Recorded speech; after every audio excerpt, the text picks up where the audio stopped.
Hai, Assalamualaikum warahmatullahi taala wabarakatuh. Nama saya Elvin dan saya selalu berkongsi tentang konsep minimalis.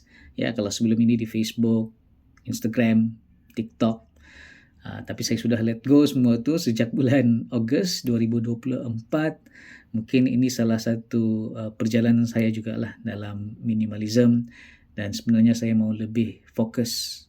Saya let go semua tu supaya saya boleh fokus kepada perkara-perkara lain yang lebih penting ya dan tidak terlampau larut dengan media sosial lah.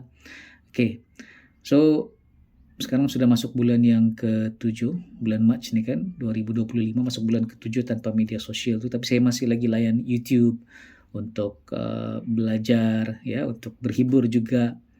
Dan salah satu yang saya suka layan di YouTube ialah cerita-cerita atau kisah-kisah revert, convert, mu'alaf ya, yang masuk Islam dari seluruh dunia.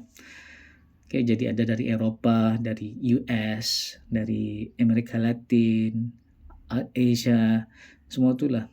Banyak kisah yang saya belajar, perspektif diorang ni, pencarian diorang, dan akhirnya menemukan diorang kepada Islam. So banyak yang saya boleh share sebenarnya, berkongsi di sini. Cuma satu yang saya mau kongsikan, yang saya belajar dari salah seorang revert lah, mu'alaf. Dia terangkan begini, pasal dia kena interview, jadi dia passionate lah kan, cerita tentang Islam apa semua.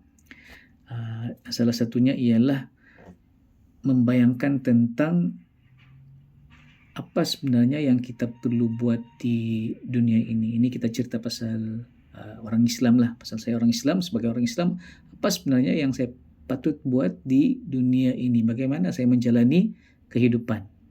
Okay, so dia bagi satu perumpamaan. Bayangkan kita ada syarikat, dan kita hire ataupun ambil orang bekerja dengan kita. Katakanlah kerja yang kita bagi dia ni kerja di office, kerja di pejabat. Dia datang kerja, tapi dia tidak buat kerja yang dia disuruh. Dia sepatutnya kerja office lah, apa-apa kerja lah kan. Tapi dia tidak buat kerja tu, dia buat kerja lain pula. Dia main bola. Main bola di office. So dia patut buat kerja office, tapi dia pergi main bola di office. Tidak buat kerja dia langsung. Kalau buat pun mungkin sikit-sikit lah gitu. So mu'alaf ni dia kongsikan, dia bertanya adakah kerja akan siap. Kan tidak akan siap pasal dia tidak buat benda yang dia patut buat di tempat kerja dia tu.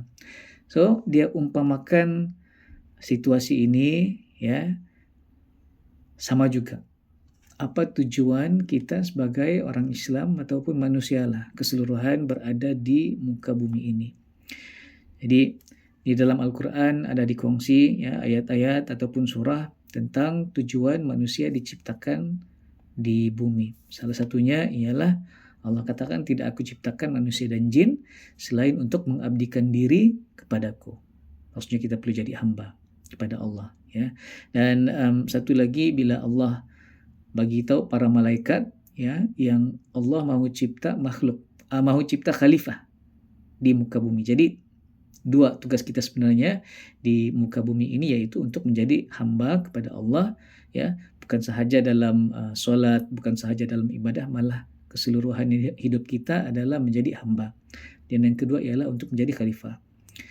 Tapi yang terjadi sekarang di muka bumi ialah kita ataupun manusia banyak melakukan perkara-perkara yang tidak berkaitan dengan hamba dan khalifah. Malah ada yang berlebihan dalam berhibur kan, berseronok ataupun malah merosakkan dunia ini, bumi ini.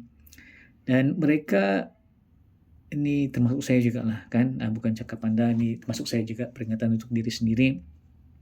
Menjadi hamba bukan hamba Allah kan, menjadi orang bilang mengagung-agungkan, mendewa-dewakan ataupun mengidolkan makhluk juga. Contoh artis-artis atau selebriti. So inilah perkongsian mu'alaf ini ya, dia orang UK sebenarnya yang masuk Islam. Jadi dia buat saya berfikir dan saya terasa mau sampaikan kepada kawan-kawan juga melalui medium YouTube ni lah, apa sebenarnya tujuan saya di muka bumi ini, sebab dia selaras juga dengan konsep minimalis yang saya kongsi kan. Di mana kita amal minimalis ni sebenarnya supaya kita boleh fokus kepada perkara-perkara terpenting, tujuan terpenting di dalam hidup. Mula-mula kalau dalam minimalism saya selalu kongsikan, kita let go dulu barang material supaya yang tidak perlu, supaya kita boleh nampak barang material yang kita perlukan. Okay, and then ini eventually akhirnya akan jadi, bila kita let go barang-barang material, akhirnya kita akan mudah untuk melihat perkara-perkara penting yang perlu dilakukan setiap hari, dan eventually juga tujuan kita hidup. Okay, sebab kita sudah let go barang-barang material yang tidak perlu. Okay, so ini salah satu percubaan untuk saya buat konten juga di YouTube kan. Saya ni jenis yang suka sharing. Kalau sebelum ni selalu share di Facebook, Instagram, TikTok, tapi saya rasa semua tu ambil masa saya untuk perkara ibadah, begitu juga family, anak-anak, isteri. Jadi saya let go semua tu, tapi saya masih ada keinginan untuk berkongsi. Jadi kadang-kadang saya kongsi juga di WhatsApp status, dan ada juga saya buat shorts di YouTube. Tapi kali ini buat video yang panjang sikit lah, insyaAllah. Jadi semoga bermanfaat, dan semoga lepas ni ada konten yang lebih teratur, yang lebih bagus lagi berbanding yang ini. Assalamualaikum warahmatullahi taala wabarakatuh.